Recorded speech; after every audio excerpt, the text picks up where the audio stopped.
தசரதன் அரசு பதவியை ராமனுக்கு கொடுக்க வேண்டும் என்று ஏன் எண்ணுகிறான் என்பதை தனிப்பாடலிலே ரொம்ப அருமையா சொன்னாங்க. அவன் சொன்னான், தசரதன் கண்ணாடியில போய் பார்த்தான். இன்றைக்கும் பார்க்கிற கண்ணாடி தான் என்றாலும் இன்றைக்கு பார்க்கும் பொழுது அந்த கண்ணாடியில் புதிதாக ஒன்று தெரிகிறது. அவனுடைய அந்த காதுக்கு மேலாக உண்டான பகுதியில லேசா ஒரு சின்ன நரமயிர் தெரிஞ்சுதான்.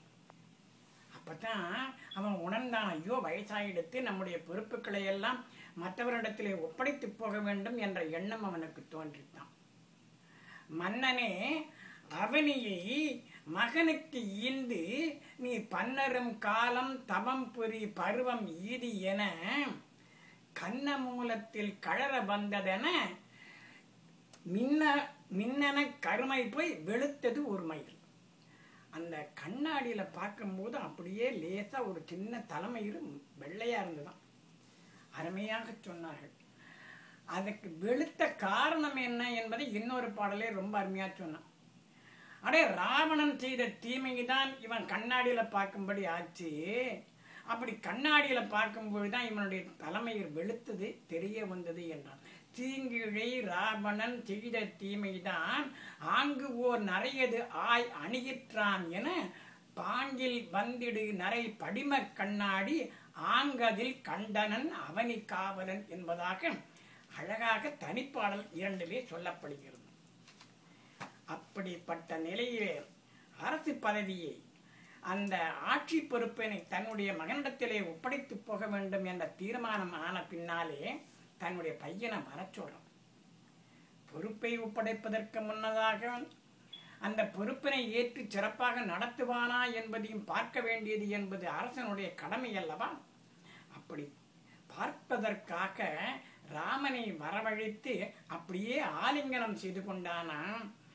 ஆலிங்கனம் செய்து கொள்வது அன்பினை வெளிப்பாடு செய்ய வேண்டும் என்பதற்காகவா? இல்லை. நலம் கொள் மைந்தனை தழுவினன் என்பது என். எதுக்காக வேண்டி தழுவினான் என்பதை கம்பன் சொல்லுகிறார். நளிநீர் நிலங்கள் தாங்குரு நிலையினை நிலையிட நினைத்தான். இவனாலே இந்த ஆட்சி பொறுப்பினை ஏற்று சிறப்பாக நடத்த முடியுமா என்று எண்ணி பார்த்து அதை உறுதி செய்வதற்காக தழுவினானாம். விலங்கல் அன்ன தின் தோளையும் மெய்த்திரு இருக்கும் அலங்கல் மார்பையும் தன் மார்பு தோள் கொண்டு அளந்தான் என்பதாக அருமையாக சுட்டுவார்கள். இப்பேற்பட்ட நிலையில் இருக்கிறான். இவனாலே அந்த பொறுப்பினை சிறப்பாக ஏற்று நடத்த முடியுமா என்று பார்ப்பதற்காக அளந்து பார்த்ததை போல இருந்தான். சரி, இப்பொழுது ராமனிடத்திலே சொல்லுகிறான், அப்பா, நாங்களெல்லாம் கூடி பேசி இருக்கிறோம், இந்த பொறுப்பினை உன்னிடத்திலே ஒப்படைக்கப் போகிறோம் என்று சொன்ன உடனே, ஐயா, எனக்கு கிடைத்து விட்டது என்று குதிக்கலையா. ஐயோ, அந்த பொறுப்பையெல்லாம் எங்கிட்ட ஏயா கொடுக்கிறேன்னு அவன் பயப்படவும் இல்லையா. அவன் என்ன செஞ்சானா? எதுவுமே செய்யலையா. என்ன நினைச்சானா?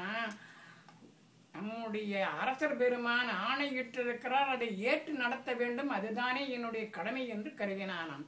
தாதை அப்பரிசு உரை செய்ய தாமரை கண்ணன் காதல் உற்றிலன். அவனுக்கு ஒரேடியா மகிழ்ச்சியெல்லாம் ஒன்றும் இல்லை. காதல் உற்றிலன் இகழ்ந்திலன். ஐயோ, இது வேண்டாம்னு நினைக்கல, எனக்கு கொடுத்துட்டானேன்னு சந்தோஷத்துலையும் குதிக்கல.